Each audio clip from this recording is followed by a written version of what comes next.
पुण्यश्लोक राजमाता Ahilyadevi Holkar, विश्वरत्न doctor Babasaheb Ambedkar, साहित्य सम्राट अण्णाभाऊ साठे, महात्मा फुले या महापुरुषांना विनम्र अभिवादन करतो।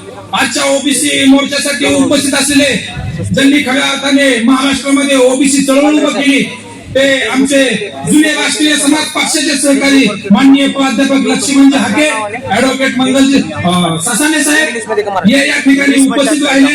तसेच माझ्या समोर जे तमाम ओबीसी बांधव बसलेले आहेत जे बारामती आणि परिसरातून आलेले आहेत त्यांचं देखील या ठिकाणी मी हार्दिक असं स्वागत करतो। आज आपल्याला बांधवांनो या ठिकाणी मोर्चा काढायची वेळ का आली? मुंबई सारख्या ठिकाणी आझाद मैदानावरून शिवछत्रपती शिवाजी महाराजांच्या प्रतिमेसमोर जरांगे पाटला सारखा माणूस बसतो आणि जो ओबीसी समाजाचा मोठा वर्ग आहे धनगर समाज, त्या धनगर समाजाच्या पार्श्वभागामध्ये काठी घातली असं अर्वाच्य भाषेत बोलतो तरी देखील धनगर समाज गप्प बसलाय। त्याचा आधार घेऊन दुसरा हरामखोर अभिजित कदम आमच्या माता भगिनीच्या बाबतीत सोशल मीडियावरती चुकीची कमेंट करतो तरी देखील प्रशासनाला जाग येत नाही। 2 तारखेला आम्ही बारामतीच्या प्रांत साहेबांना निवेदन दिलं, साहेब या 2 माणसांनी आमच्या धनगर समाजाचा अपमान केलाय, आमच्या ओबीसी समाजाचा अपमान केलाय, या दोघांवरती गुन्हे दाखल करा। काल ज्या वेळेस आम्ही ऍडिशनल एसपी साहेबांनी आम्हाला मिटिंगला बोलवलं आयोजकांच्या, त्यावेळेस आम्हाला कळलं की माननीय प्रांत साहेबांनी आमचं निवेदन सुद्धा अजून बघितलं नाही। काय परिस्थिती मित्रांनो, म्हणजे इथं पाहायला गेलं तर इथले प्रांत अधिकारी इथल्या सत्तेतल्या पक्षाचा तालुका अध्यक्ष असल्यासारखे काम करतात। छोटे छोटे रक्तदान शिबिराला तुम्हाला जायला जमतं आणि माझ्या ओबीसी समाजाच्या आज त्या जरांगे पाटलांनी एवढ्या भावना दुखवल्या त्याच्या संदर्भात तुम्हाला निवेदन दिलं, त्याची तुम्ही दखल घेत नाही। अरे लाज वाटते तुमच्यासारखे प्रांत अधिकारी बारामतीमध्ये काम करतायत। नसेल तुम्हाला सोडून द्या। त्याच्यानंतर मग काल आदरणीय ऍडिशनल एसपी साहेबांनी आम्हाला आयोजकांना बोलवलं, आम्हाला तिथं त्यांनी काय सांगितलं की तुम्ही आंदोलन थांबवा, आंदोलन करू नका, तुमचा मोर्चा 2 दिवसांनी घ्या।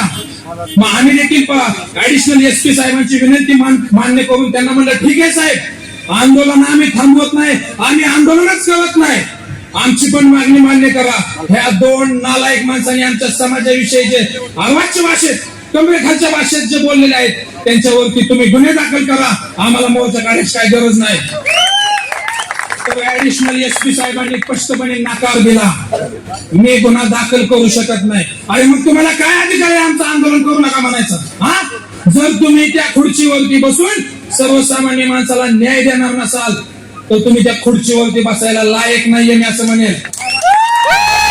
2 तारखेला बांधवांनो 2 तारखेला मी प्रांत साहेबांना निवेदन दिलं आणि 4 तारखेला 2 तारखेला निवेदन दिलं आणि 4 दिवसांनी हे ऍडिशनल एसपी आम्हाला बोलवून सांगतात की तुम्ही आंदोलन करू नका। आम्हाला 2 तारखेला सांगायचं होतं, तुम्हाला कुणाचा आदेश आला?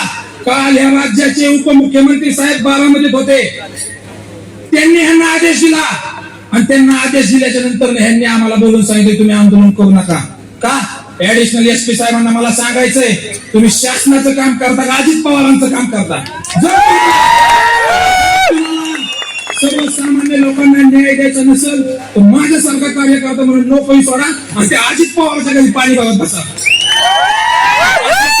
साहेब आणि जरांगे साहेबांना देखील माझं आव्हान आहे, तुम्ही जर आमच्या त्यांना जरांगेच म्हणायचं, ऐका ना, त्यांना आता जरांगेच म्हणायचंय कारण ते मराठा होते तेव्हा पाटील होते, आता आपलेच आलेत ना, आता सवय लावून घ्यायची त्यांनी जरांगेच म्हणून घ्यायची। तर त्या जरांगेला पण माझं आव्हान आहे, तुम्ही म्हणताय धनगर समाजाच्या पार्श्वभागात देवेंद्र फडणवीसांनी काठी घातली, ठीक आहे, फडणवीस साहेबांनी बी आम्हाला फसवले, आम्ही मान्य करतो। अरे फडणवीस साहेब तर आमच्या जातीचे नाहीत, त्यामुळे त्यांनी आम्हाला फसवलं। पण महाराष्ट्र राज्याची स्थापना झाल्यापासून 15 ते 16 मुख्यमंत्री कुणाचे झाले? मराठा समाजाचे झाले का नाही? मग मराठा समाजाच्या मुख्यमंत्र्यांनी गेल्या 60 वर्षात मराठा समाजाच्या पार्श्वभागात काय घातलं? बांधवांनो, आपल्याला ओबीसीला लढाई रस्त्यावरती उतरून लढावी लागेल। जरांगेचं मुंबईमध्ये जाऊन झुंडशाही करत असेल आणि त्याला जर हे सरकार झुकत असेल ते सरकार देखील आपलं नाही. आपल्याला खाली उतरून रस्त्यावरती उतरूनच लढाई लढावी लागेल, कारण इथं कुणीही आपलं नाही. तर येणाऱ्या काळात ओबीसी बांधवांना माझी विनंती आहे की आपण जर कोणी आपल्याला आर म्हणत असेल तर त्याला कार म्हणायची का? एखादा जर आईला म्हणला तर तुझ्या आईला म्हणायची का? तरच तुम्हाला न्याय भेटणार आहे. जर ठीक आहे, अरे कारखाने तुमचे, राज्यात आमदार तुमचे, शैक्षणिक संस्था तुमच्या, सगळं तुमचं, तरी तुम्हाला आरक्षण पाहिजे. ठीक आहे, हरकत नाही, तुम्ही सनदशीर मार्गाने आरक्षण घ्या, आमची हरकत नाही. परंतु आमच्या ताकदला जर तुम्ही वाढणार असाल तर तुमचा हाती चालण्याची ताकद आमच्यामध्ये आहे. माझ्या ओबीसी बांधवांना एकच सांगणं आहे, येणाऱ्या काळात सगळ्या पद्धतीची लढाई आपल्याला या ठिकाणी लढायची आहे. या ठिकाणी प्राध्यापक लक्ष्मण हाके साहेब आणि ससाने साहेब आले, जास्तीत जास्त वेळ त्यांना आपल्याला ऐकायचे. या ठिकाणी मला बोलण्याची संधी दिली त्याबद्दल मी आयोजकांचा आभार मानतो. धन्यवाद. जय महाराष्ट्र, जय मल्हार, जय ओबीसी. धन्यवाद.